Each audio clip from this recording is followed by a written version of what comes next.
उसको अपने लोगों को भेजे, तो at the end of the day China भी अपने जो मिलिट्री बेसिस हैं या आप कह सकते हैं एक्सप्लोरेशन बेसिस हैं, इकोनॉमिकल जोन्स हैं, वो भी मून पे बनाने की कोशिश करे और वो मून पे बना सकता है। So the thing is that कि मून जो है, ये मून की रेस अब आप आने वाले वक्त में आप और इंटेंस देखेंगे। और ये न्यूक्लियर रिएक्टर की बात है, बहुत सारे लोगों ने इसको एक मजाक भी समझा, बट ये अब रियलिटी है। अमेरिका ने इस बारे में पहले भी सोचा था, सिंस 2003-4 अमेरिकन साइंटिस्ट सोच रहे हैं इस बारे में, बट अब ये हकीकत इसलिए बन गई है क्योंकि अमेरिका को वाकई एक मून पे चैलेंजर का सामना है और वो चैलेंजर है चाइना। अगली बात ये है कि चाइना जो है, China and Russia announce they plan to build an automated nuclear power station on the moon by 2035। अच्छा, चाइना और जो रशिया हैं उन्होंने भी एक बात की है कि वो भी 2035 तक एक ऑटोमेटेड जो है वो न्यूक्लियर पावर स्टेशन बनाएंगे, जो कि शायद power station American power station से बड़ा होगा मून पे। तो देखते हैं इसमें आगे कौन जाता है। ऑब्वियसली चाइना ये काम अकेले तो नहीं करेगा, चाइना के साथ रशिया भी इस टाइम, जो ऑब्वियसली चाइना के साथ रशिया इसलिए क्योंकि रशिया के पास ऑलरेडी एक्सपीरियंसेस हैं, उनके ऑलरेडी एस्ट्रोनॉट चांद पे जा चुके हैं, और इसलिए वो इस चीज़ को देख रहे हैं कि हमने आने वाले वक्त में चाइना का साथ देना है, और चाइना जो मून रेस है उसमें जो रशियन एक्सपर्टीज है उसको जरूर देखेगा। अगला इंपॉर्टेंट स्टेटमेंट ये कि इसके अलावा जो नेशंस हैं, US, China, Russia, India and Japan are rushing to explore the moon surface with some planning permanent human settlement. अच्छा, अब देखिए, 3 नेशंस तो परफेक्ट हैं कि उन्होंने अपनी ह्यूमन को सेटल करना है मून पे अगले एटलीस्ट 40 या 35 सालों में।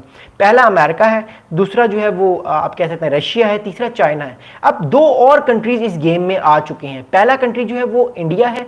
इंडिया का जो इंडिया का जो आइजरो है, इंडिया की जो है वो आप कह सकते हैं कि स्पेस एजेंसी है, वो स्पेस एजेंसी भी इस गेम में अब बहुत आगे आ चुकी है। कुछ दिनों पहले हमने देखा कि इंडिया और आइजरो ने और नासा ने मिलकर एक निसार नाम की सैटेलाइट लॉन्च की है, जो कि बहुत ज़बरदस्त सैटेलाइट है यूनिवर्स के लिए और सब प्लैनेट्स के लिए, और उससे वो बहुत सारे इमेजेस भी ले सकते हैं और वो बहुत ज़बरदस्त चीज़ है।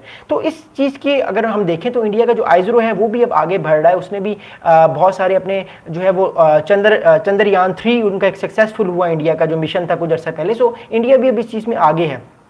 लेकिन 3 ममालिक जो है वो परमानेंट हैं, रशिया, चाइना और अमेरिका। ये तीनों अपने सेटलमेंट्स करेंगे लोगों की, और इंडिया और जापान भी आहिस्ता आहिस्ता अपने आप को चांद पे इंपॉर्टेंस देने की कोशिश कर रहे हैं, अपने एस्ट्रोनॉट्स भेजने की कोशिश कर रहे हैं, और ये भी कहीं ना कहीं रेयर मून मिनरल्स जो हैं उनको एक्सप्लोर करेंगे। अब आपने देखा होगा मैंने नाम चेंज किया, मैंने रेयर अर्थ मिनरल्स नहीं कहा। अब क्योंकि मून पे वो मिनरल्स हैं तो मैं कहूँगा रेयर मून मिनरल्स, क्योंकि वो मिनरल्स मून पे बहुत रेयर हैं और वो दुनिया में भी बहुत रेयर हैं। तो ऑब्वियसली वो मून से जब हीलियम 3 जैसे एनर्जी के सोर्सेज जो है वो आएंगे दुनिया में, तो हमारा जो इलेक्ट्रिसिटी के मसले हैं, जो हम पानी की पर बेस करते हैं, जो हमारे सोलर की प्रॉब्लम है, ये सब दूर होंगे और बिजली या इलेक्ट्रिसिटी आने वाले वक्त में और सस्ती होगी और हो सकती है। सो दिस इज वाई मैं ये बात कर रहा हूँ कि ये 3 कंट्रीज तो आगे में, बट इंडिया और जापान भी कोशिश कर रहे हैं कि वो किसी तरह चांद पे मून पे जाएं और कहीं ना कहीं अपनी सुपरमेसी कायम करने की कोशिश करें। लेकिन मैं आपको एक बात बता रहा हूँ, अगले 20 सालों में मून पे अमेरिका और चाइना का जो कंपटीशन है ये ज़्यादा इंटेंस होगा, क्योंकि अमेरिका और चाइना दुनिया में भी एक दूसरे के मुकाबले में बड़ी तेज़ी से जो है वो लड़ाई कर रहे हैं या कंपटीशन में, और ये कंपटीशन आपको मून पर भी नजर आएगा।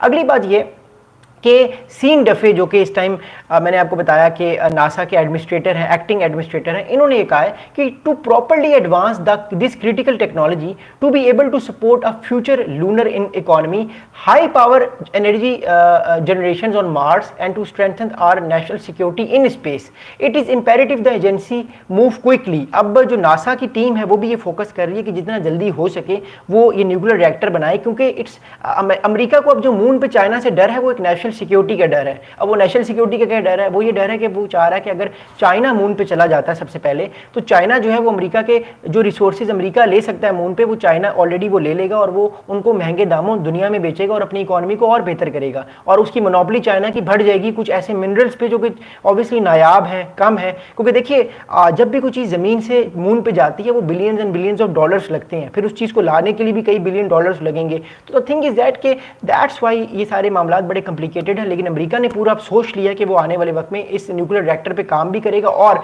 अपने साथ उसने एक कंपेटिटर भी जो है उसको भी लिया है जिसका नाम है China. So these things are gonna be very very crucial for the upcoming days.